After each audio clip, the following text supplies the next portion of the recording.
Assalamualaikum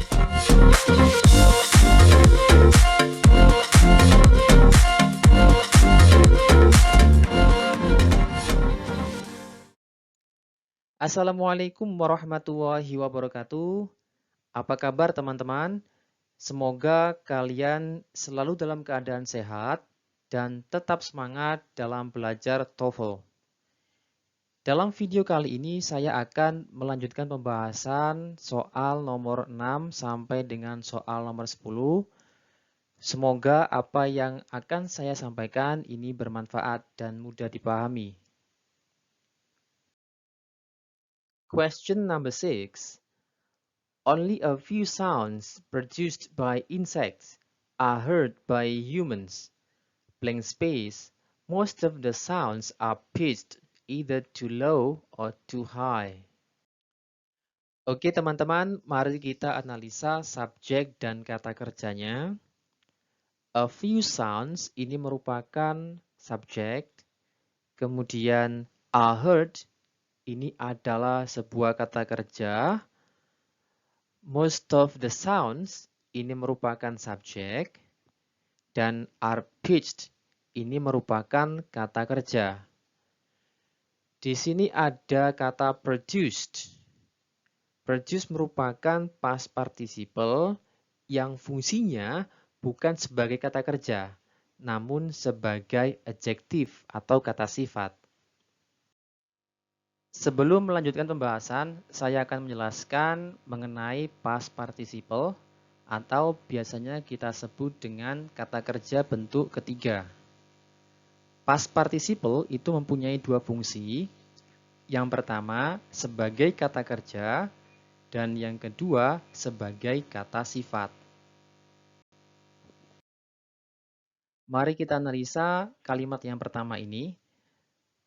The book written by Tom was published last week. Subjek kalimat ini adalah the book, kemudian kata kerjanya adalah was published. Was published merupakan past participle. Kalimat ini merupakan kalimat pasif, jadi struktur kalimatnya adalah subject, to be, plus past participle. Kemudian, written ini merupakan past participle yang fungsinya sebagai adjektif. Nah, bagaimana membedakan antara past participle yang fungsinya sebagai adjektif dan kata kerja? Cara yang mudah adalah jika ada subjek atau kata benda, kemudian diikuti oleh kata kerja bentuk ketiga, maka ini merupakan past participle yang fungsinya sebagai adjektif. Sedangkan ciri-ciri past participle yang berfungsi sebagai kata kerja, salah satunya adalah terletak setelah to be. Di dalam kalimat ini, to be-nya adalah was.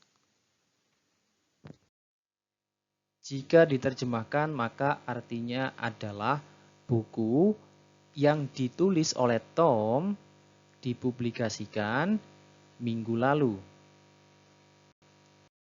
Kalimat yang kedua, Tom has published his new book. Tom merupakan subjek, kemudian kata kerjanya adalah has published.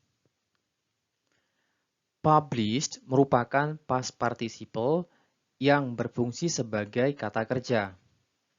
Jadi ciri-ciri yang kedua, past participle yang berfungsi sebagai kata kerja adalah terletak setelah have atau has atau had. Kita kembali ke soal. Kalimat ini memiliki dua pasang subjek dan verb. Maka berlaku struktur kalimat seperti ini. Konektor subjek verb, subjek verb. Atau subjek verb, konektor subjek verb. Jadi blank space ini seharusnya diisi oleh sebuah konektor. Teman-teman, perlu diketahui bahwa di penjelasan video yang saya sampaikan, saya selalu menggunakan kata konektor. Sebenarnya, kata konektor dan conjunctions itu merupakan hal yang sama. Beberapa buku ada yang menggunakan istilah konektor, ada juga yang menggunakan conjunction. Jadi intinya adalah sama. Jadi jawaban yang tepat adalah opsi B, because, yang merupakan sebuah konektor. Because harus diikuti oleh sebuah subjek dan verb. Kemudian opsi yang lain itu kurang tepat karena terdapat preposition of. Sederhananya, jika ada preposition of, maka harus diikuti oleh sebuah kata benda, bukan diikuti oleh subjek dan verb. Next question. The ordinary chair, blank space, in countless shapes, sizes, styles, and materials. Subjek dari kalimat ini adalah the ordinary chair. Kemudian jika kita amati, kalimat ini belum memiliki sebuah kata kerja. So, blank space ini seharusnya diisi oleh sebuah kata kerja. Jadi jawaban yang tepat adalah opsi A, has been made, yang merupakan kata kerja bentuk pasif. Opsi B ini kurang tepat. To be made ini merupakan pasif infinitif. Pasif infinitif bukan merupakan kata kerja. Kemudian opsi C ini memang kata kerja, namun bentuknya aktif, yang berarti membuat. Sedangkan subjek ini merupakan subjek non-person, kursi. Jadi nggak mungkin kalau kursi itu membuat, tetapi kursi itu dibuat. Jadi harus berbentuk pasif. Kemudian opsi D ini juga salah, karena sebelum been itu seharusnya ada have atau has, tergantung dari subjeknya. Jika subjeknya bentuknya plural, maka harus menggunakan have. Dan jika subjeknya berbentuk singular, maka seharusnya menggunakan has. Next question. For 125 years after blank space, initially used at Harvard in 1642, the Bachelor of Arts degree was the only degree awarded by colleges in the United States. Kalimat ini diawali oleh beberapa preposition, yaitu for, at, dan in. Jadi, kata benda yang terletak setelahnya merupakan object of preposition. Kemudian, subjek dari kalimat ini adalah the Bachelor of Arts degree. Dan kata kerjanya adalah was. Kalimat ini memiliki sebuah past participle yang fungsinya sebagai adjektif, yaitu awarded. Kemudian, blank space ini terletak setelah after. Teman-teman, after itu mempunyai beberapa fungsi. Yang pertama, sebagai preposition. Jika after sebagai preposition, maka harus diikuti oleh kata benda, yang disebut juga dengan object of preposition. Kemudian fungsi yang kedua sebagai konektor. Jika after sebagai konektor, maka harus diikuti oleh subjek dan verb. Untuk menentukan apakah after ini merupakan preposition atau konektor, adalah dengan cara menganalisa beberapa kata yang terletak setelahnya. Use ini merupakan kata benda.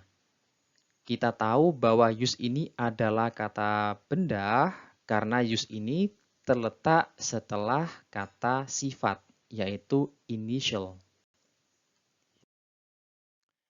Ini perlu dicatat teman-teman.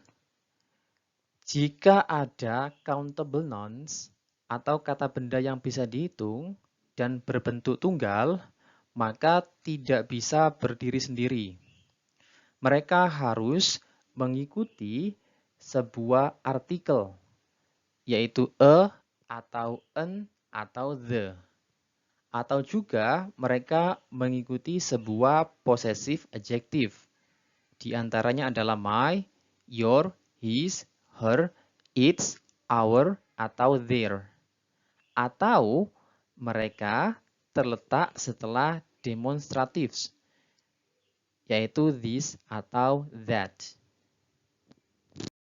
Karena use merupakan countable noun, maka jawaban yang tepat adalah its. Jadi after di sini merupakan sebuah preposition. 9. Since the sun illuminates half the surface of the moon, only half the surface, blank space, can be seen from the earth. Kalimat dalam soal ini diawali oleh sebuah konektor, yaitu since. Kemudian the sun ini merupakan subjek, illuminates ini adalah verb, kemudian half the surface ini merupakan subjek, dan can be seen ini merupakan kata kerja. Kemudian di sini ada tanda koma yang memisahkan antara dua pasang subjek dan verb.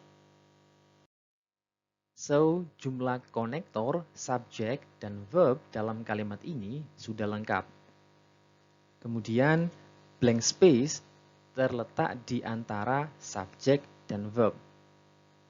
Jadi, kita harus memilih kata atau frase yang bisa diletakkan setelah subjek dan sebelum verb. Maka jawaban yang tepat adalah opsi D, at most. Atau biasanya ditulis dengan at the most, yang artinya paling banyak. At most merupakan jawaban yang tepat karena setelah at most tidak diperlukan lagi jenis kata tertentu seperti kata benda, kata sifat, maupun kata keterangan. Opsi A, B, dan C kurang tepat karena setelah most, much, dan with more harus diikuti oleh jenis kata tertentu, misalnya noun, adjective, maupun adverb. The last question, the novels of Constance Fenimore Wilson, blank space, have special interest for their regional settings. Langkah pertama, mari kita analisa subjek dan verb dari kalimat ini. Kata kerja kalimat ini adalah have, kemudian subjeknya adalah the novels. Constance Fenimore Wilson ini merupakan objek dari preposition of. Jika kita amati, blank space ini diapit oleh dua koma, yang menunjukkan ini adalah sebuah apositif atau disebut juga dengan keterangan tambahan. Sebelum saya melanjutkan pembahasan, saya akan memberikan penjelasan singkat mengenai apositif atau keterangan tambahan. Contoh yang pertama, Tom, our tutor, has written many books. Subjek kalimat ini adalah Tom, kemudian has written ini merupakan verb. Apositif terletak di tengah-tengah. Jika apositif terletak di tengah-tengah kalimat, maka harus menggunakan tanda koma yang terletak sebelum dan setelah apositif. Kemudian contoh yang kedua, our tutor, Tom, has written many books. Tom merupakan subjek dan kata kerjanya adalah has written. Apositif terletak di awal kalimat dengan ciri-ciri hanya ada satu koma yang terletak setelah apositif. Contoh berikutnya, the new book of Tom, our tutor, has been published. Subjek kalimat ini adalah the new book, kemudian kata kerjanya adalah has been published. Our tutor merupakan apositif yang memberikan penjelasan kepada Tom. Nah, posisi Tom sendiri itu adalah sebuah objek dari preposition of. Contoh yang terakhir, this book is written by Tom, our tutor. Subjek kalimat ini adalah this book, kemudian is written adalah verb. Apositif kalimat ini adalah our tutor yang menempati posisi paling akhir yang menjelaskan objek Tom. Karena posisinya paling akhir, maka hanya ada satu koma yang terletak sebelum apositif. Jadi dapat disimpulkan bahwa apositif harus terletak tepat setelah atau sebelum kata benda yang diberi keterangan. Kemudian, apositif itu adalah sebuah kata benda. Teman-teman, kata benda itu ada dua jenis. Yang pertama adalah non-thing, kemudian yang kedua adalah non-person. Kebetulan di sini yang diberi keterangan adalah Tom, yang termasuk non-person. Maka apositifnya juga harus berbentuk non-person. Kita kembali ke soal. Apositif di soal ini terletak setelah Constance Fenimore Wilson yang merupakan non-person. So, kita harus memilih jawaban yang merupakan non-person. Jawaban yang tepat adalah opsi B, a 19th century writer. Kemudian opsi C ini kurang tepat karena the 19th century writing ini merupakan non-thing. Kemudian opsi D ini merupakan kata kerja, wrote. Dan yang terakhir opsi A ini merupakan object of preposition. Demikian video pembahasan soal nomor 6 sampai dengan soal nomor 10. Semoga bermanfaat. Dan sampai jumpa di video selanjutnya.